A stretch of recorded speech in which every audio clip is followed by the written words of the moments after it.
to fill out those edges. With the leaves, a nice coat of thin PVA glue, you can soften them and get them really flat to the surface as well. Onto the base coat.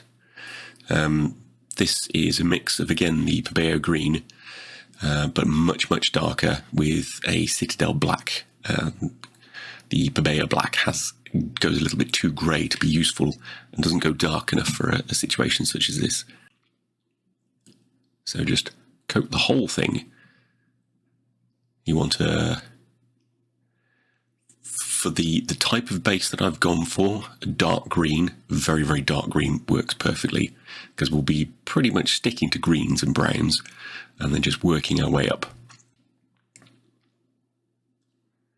We'll be using both value and saturation, of course, and desaturation of colours to get the sort of stone look of the headstones. So now comes the fun part. Get some greens, some browns, some other browns, and a really, really bright green. This one's an ink from Diorama, but you can use as a contrast paint, an effects paint, which is very, very similar. And just plonk them all on and smush them about. There is no rhyme or reason to this at all.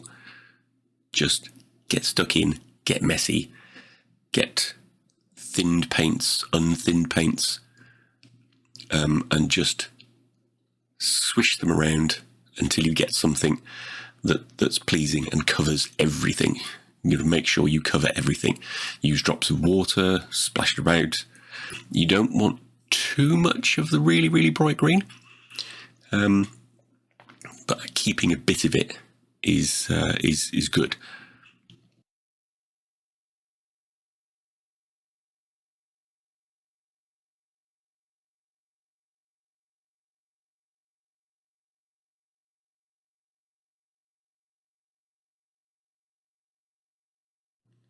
So once that's dried, that goes a lot darker than you expect it to.